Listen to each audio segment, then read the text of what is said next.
Absolute banger. Coming up this weekend at 125 pounds, we have a couple of guys that like to have some very fun fights. In one wonky guy, Tim Elliott taking on Matheus Nicolau. Matt, I know you're excited for this fight. With Tim Elliott, the guy doesn't give up. And this was the craziest thing, because I've seen Tim Elliott fights. I've seen a lot of Tim Elliott fights when he was in the UFC, when he was out of the UFC.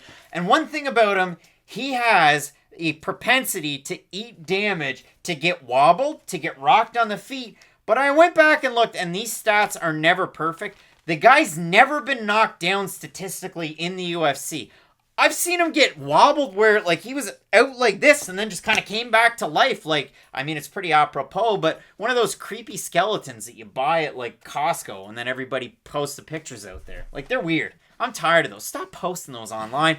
He's taking on Matheus Nicolau, a guy that has a wild amount of power for this weight class. Picked up a win in his return to the UFC when he took on Manel Kape. I thought Kape won, but that doesn't matter. Nicolau wins the fight. And then it's like, okay, you build momentum with a win like that. Now you get Tim Elliott. So for Matheus Nicolau, he's probably like, okay, I guess I'll sign the bout sheet. This isn't an easy fight, though, against Tim Elliott. Have you ever thought that the winner of a split decision deserved the win? Ever? It just feels like every time we talk about a close decision, Craig's like, and listen, the guy who lost got screwed over. This is what I'll say about this fight.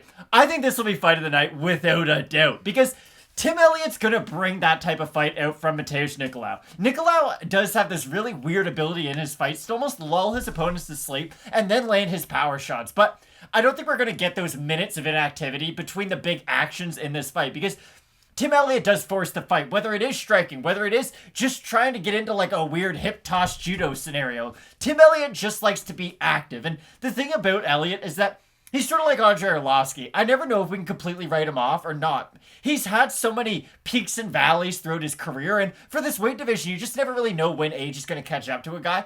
I know I've written Tim Elliott off about 5 times in this weight division, but every time that I do, he just comes back and he always has a really impressive performance that completely changes my mind. Because if you look at the recent run that Tim Elliott's had, and hey, it's only 2 wins to make up for the 3 losses that he had in a row before that, but he has shown at least a little bit of an evolution in his game. Well, Tim Elliott out-wrestled Jordan Espinosa, a classic wrestler at 125, and then he made it uncomfortable for everybody watching at home because you could hear what he was saying in the cage.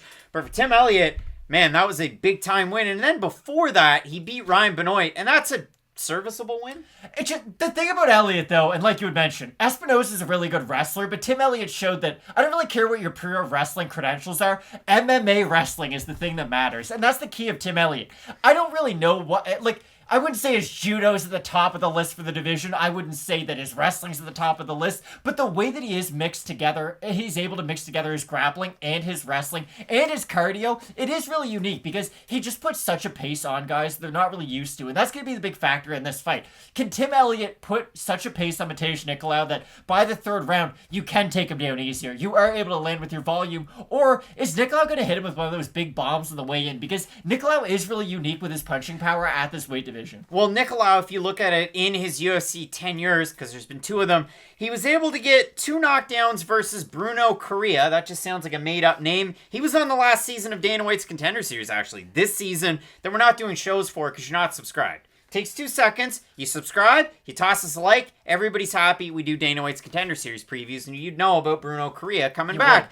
Would. And Matheus Nicolau knocked down Louis Smolka 3 times in their fight. That's absolutely crazy. Against Manel Kape, very close fight. But Manel Kape, when Kape's on, not his knockout win his last time out against Ode Osborne. When Manel Kape is really having a good time and he's partying in the cage, that guy has pressure, that guy has wrestling, and sometimes wrestling shoes, but he has pressure, a lot of hand speed, and great boxing, something that I'm sure Nicolau trained for getting ready for a fight against Tim Elliott. A little bit of some comparables there. Matt, when we look at the odds for this one, Nicolau opened the favorite at about a minus 155. He's closing in right now on a minus 189. For Tim Elliott, open a plus 135. He's a plus 155. The total votes over on Topology, 763 of them, 69%. Nicolau, 76% by decision. For the 31% that have Elliott, 82% by decision. Is it going to be Letterkenny? You guys own this, but pitter patter, let's get at her, Tim Elliott? Or is it going to be Matheus Nicolau just waiting, throwing those counter shots, waiting, able to use his defensive hips and his good takedown defense in a fight like this, or is he going to get finished like he did when he fought Dustin Ortiz? I don't think he's going to get finished, but I could see Tim Elliott getting out to a massive lead in this fight. If Tim Elliott wins, it will be one of those 30-27s, 30-26s, because if he has success early, he's going to have that success late, and that is the key. If Tim Elliott lands his first takedown attempt of the night, then it's over for Nicolau. If he's not able to keep Tim Elliott off of him, then Nicolau cannot keep up with the pace of Elliott, just because most guys at this weight division can't. And aside from like Brandon Moreno, not many guys in those weight divisions and Pantoja have the type of cardio that Tim Elliott's going to be able to bring into the cage. On the flip side, though, if Nicolau wins, it probably will be a highlight reel knockout. It will be one of those massive shots where he catches Elliott midway coming in, and it makes his shot look that much more powerful. Like, I could see Nicolau getting a finish win.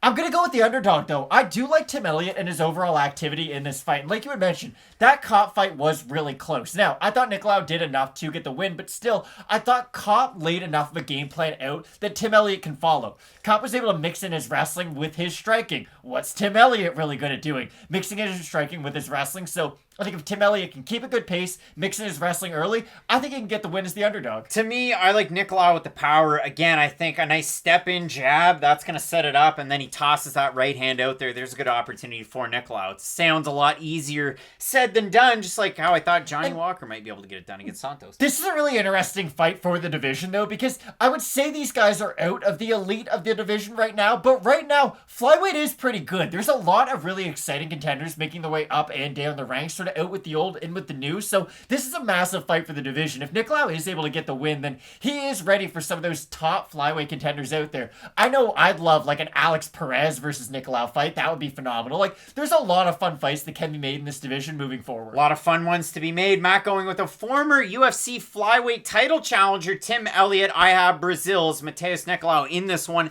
Let us know down below who you have. Rate and review the podcast. Don't say that one often enough. On Spotify, on Apple Podcasts, Google, wherever you get them. You can check them out there. And keep it locked in because we have some big time fights in the co-main and main event that you're not going to want to miss. Keep it locked in, as we always say. Let's get into it.